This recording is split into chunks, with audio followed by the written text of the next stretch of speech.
Comment doivent être données la preuve, la démonstration, l'évidence, l'établissement certain du fait que Jésus est vivant, étant sorti de la mort, et qu'il est Seigneur? C'est par l'expression triomphante de sa vie dans les siens. Ce n'est pas par une déclaration doctrinale. Que Christ soit ressuscité des morts et qu'il est Seigneur, cela n'a jamais été prouvé par des déclarations doctrinales. Votre confession de foi peut inclure le fait que vous croyez que Jésus est mort, qu'il est ressuscité, qu'il est monté au ciel et qu'il est à droite de la majesté divine. Mais comment allez-vous prouver votre déclaration? Quelle est l'évidence donnée par Dieu à ce sujet?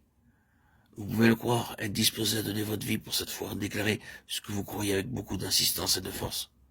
Et cependant, cela ne veut pas dire que vous êtes en train de prouver ce que vous dites. Vous ne prouverez jamais rien par des paroles. Je crois de toute ma force que cela est ainsi.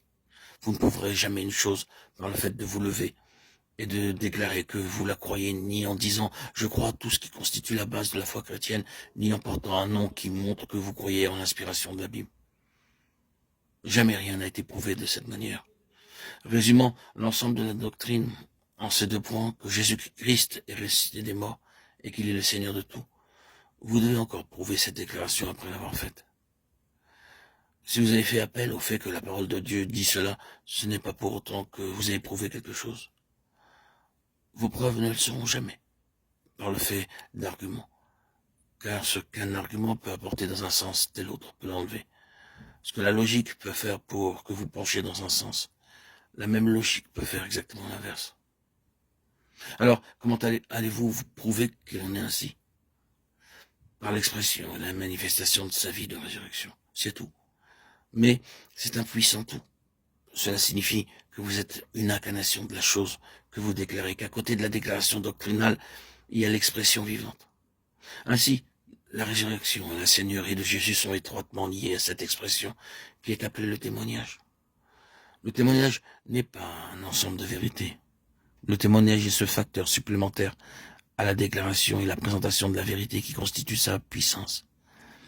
Et cette puissance est celle de la vie qui vainc la mort. Ainsi, comment prouverez-vous que Jésus a vaincu la mort? La preuve de cela sera dans une vie victorieuse de la mort s'exprimant elle-même en vous. S'il en est ainsi, cela signifie que toute la question est celle d'une puissance de vie par laquelle Christ est attesté. Nous ne mettrons pas la vie à la place de Christ, mais nous disons que le témoignage de Christ est donné par la vie. Nous ne parlons pas de la manière de vivre, mais de cette puissance de vie, de l'impact d'une force spirituelle qui émane de lui, comme étant sur le trône, de la manifestation d'une puissance spirituelle plus grande sur un royaume spirituel. C'est cela le témoignage du Seigneur Jésus. Contre cela, l'arme suprême de l'ennemi sera la mort. La mort est aussi une puissance spirituelle.